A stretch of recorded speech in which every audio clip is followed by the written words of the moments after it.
Professional standards, here we go.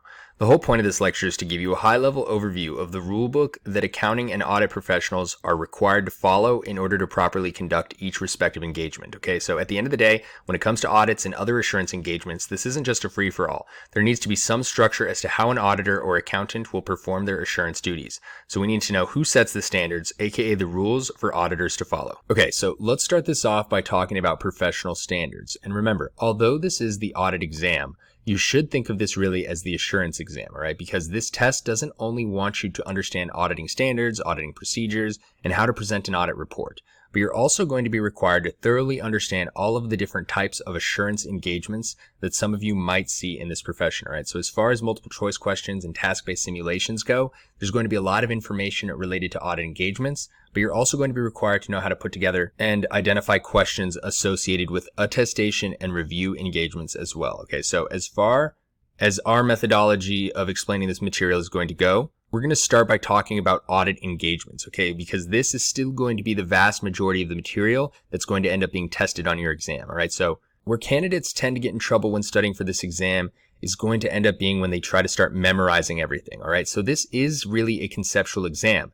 There's not a lot of math going on here. So the majority of this is going to end up being understanding the intuition behind these different types of engagements. Okay, so ultimately, if you do try to memorize a lot of this stuff, this might be where you tend to see yourself getting in trouble, okay? Because memorizing is enough to get you in the 60 to 70% range, maybe even close to 75, but it's hard to get over the 75% hump without thoroughly understanding what is going on and why you are doing what you're doing for this exam. Okay, so they're going to break out these questions in what seems like Chinese, all right? And you're going to not have any clue as to what's going on unless you understand the intuition behind what is actually happening here in these audit engagements, right? So it's critical that we teach you how to understand and make sense of this foreign language that is audit.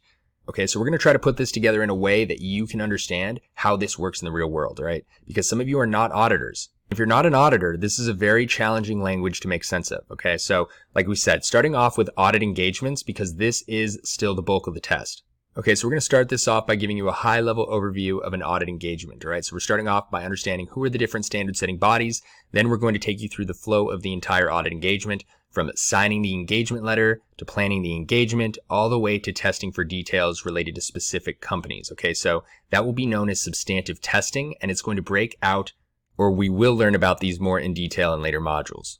Okay, so at the end of the day, we need to understand how to get to the final work product of an audit engagement, and that is going to be providing an audit report, right? Because what's happening here is that management is providing financial statements to financial statement readers, okay? And we learned, or we will learn, how these should each be valued, calculated, and presented to financial statement readers in the FAR exam, all right? But for the audit exam, we are on the other side here, okay? We're opining on those financial statements that were presented by management. And ultimately, we're making sure that everything is accurately stated, all right? So name of the game is going to be providing an opinion on financial statements, right? So once again, starting this off by talking about the different professional standards associating with auditing and attestation engagements, okay? So once again, high-level overview here, and there's a lot going on when it comes to professional standards, all right? So when you think of these standards, what I want you to do is think of these as rule books. Okay, so there's a different set of auditing, attestation, and review rule books that accounting professionals must follow when providing each respective engagement for different companies. So starting off with audit engagements and audit rule books, there are two types of auditing standards that must be followed. We have the Statement of Auditing Standards, aka SAS, and we have Public Company Accounting Oversight Board Auditing Standards, aka PCAOB-AS. So what is the difference? So the difference between the two is that the Statement of Auditing Standards, SAS, will be standard-setting bodies presented by the AICPA Auditing Standards Board, and they're going to end up providing generally accepted auditing standards for audits of non-issuers. Okay, so what is a non-issuer? Non-issuers are private companies. So this is the rule book that auditors will follow when auditing privately held companies. So what does that make the PCAOB-AS? This is the rule book for auditing of public companies. And these standards were set forth by the PCAOB, okay? So the Public Company Accounting Oversight Board. Once again, the PCAOB will provide generally accepted auditing standards for the audits of issuers, okay? So ultimately, non-issuers are private, issuers are public companies. And this is the rule book that the auditors are going to end up following when auditing these respective companies, right? So important to note, the PCAOB is referring to the audit standards, whereas US GAAP is referring to financial statement preparation standards. Okay, so important to note that the PCAOB is referring to auditing standards, whereas US GAAP is referring to financial statement preparation standards. Okay, so management is presenting their financial statements in accordance with US GAAP, whereas the auditor is opining and making sure that those financial statements remain in accordance with GAAP. Okay, so they're going to be providing these audit procedures based on the auditing standards set forth by the PCAOB. All right, so hopefully that makes sense. So the other audit standards to note are the government auditing standards, and these are going to be when auditing governmental entities, right? So not following the PCAOB or the SAS anymore, the auditor will follow what is referred to as GAGAS, okay? GAGAS is also what some people call it.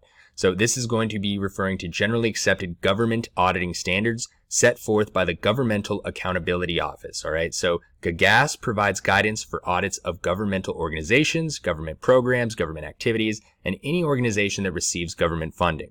Okay, so that's when we will apply auditing standards for these types of organizations, all right? So ultimately, those were our auditing standards, but we still need to know about non-audit engagements as well. All right, so we're going to break out all of this and understand how and what is going on as we break these out in later modules. But what we need to understand is what's going on related to professional standards for these other two engagements, right? So we're going to understand attestation engagements as well as review engagements, okay? So attestation engagements are going to require that the accountant applies what's referred to as SSAE, which stands for the Statement of Standards for Attestation Engagements, which is set forth by the AICPA, all right? Simple enough. So this is going to be for engagements such as examinations, reviews, and agreed upon procedures. You don't need to write this down just yet because we're going to go through this and really dive into it in later chapters and understand all of the different procedures and rules that go into each and every one of these. And finally, we have review engagements, which will be set forth by the Statement on Standards for Accounting and Review Services, okay, so aka SSARS. That's going to be set forth by the AICPA Accounting and Review Services Committee. And the whole idea here is that the SSARS is going to be providing guidance for non-audited financial statements or non-audited financial information. These are specifically going to be for non-issuers, all right? So once again, we just need to know who is writing these standards and what the standards will be used for and when they will be applied, okay? So with all of that said, now it's not going to end up being mission critical to thoroughly understand all the details associated with each of these engagements just yet, all right? We're just giving you this high-level overview of the professional standards. Alrighty, and this brings us back to our audit engagements because like we said, we're going to focus our attention here for the next few chapters. So as we go through this, you're going to hear a lot of the term those charged with governance. And it's critical that you understand on a fundamental level who these people are. Okay, so those charged with governance are going to also be known as the board of directors of a company. Okay, they're also synonymous with the words audit committees. Okay, so these are going to include people, they're going to be corporate trustees, and they're going to have certain responsibilities for overseeing all strategic decisions of a company's financial reporting systems. Okay, so these are essentially just your board of directors, and they will be required for every public company. So it's going to be important that we are going through this, understanding when these people will step in. Okay, we also need to understand when they will be communicated to, and ultimately when to not let them confuse you on certain questions, okay, because they love to use those charged with governance as distractor items, okay? So something miscellaneous on the exam that it's been known to test. So there's some required jargon or verbiage that we need to go through that might be seen in an audit report, because if we don't go through this, we'll never talk about it and you might miss out on a few easy points. So you need to know the terms must, should, could, may, and might. Okay, so what we're saying here is that the auditor is going to be required to use specific terminology that is used to articulate their understanding and responsibilities within specific standards. Okay, so although it sounds like a detail, knowing the following terms can very well be tested on your exam. Must. The term must or is required will represent a requirement that is considered to be unconditional. Okay, so this essentially just means that conditions are required to be followed in all relevant cases. The term should. So the term should is going to represent presumptively mandatory requirements. Okay, so that is going to be followed in all relevant cases. There is an exception that can exist for situations in which departures from this requirement is permitted as long as a reasonable explanation exists. Okay, and finally, could, might, and may. So the terms could, might, and may will represent explanatory material that will not enforce a professional performance requirement. Okay, so once again, these are going to be miscellaneous terms that have frequently been tested, so it is important that we go through them, and it is important that you know what they are. All right, so auditors of private companies should conduct audit reports in accordance with standards set forth by, is it ASB standards, PCAOB standards, SSAE standards, or GAGAS standards? And you might be thinking that this is a trick question, but it's not. Okay, so you think that this could be SAS standards if we're talking about private companies, which is true.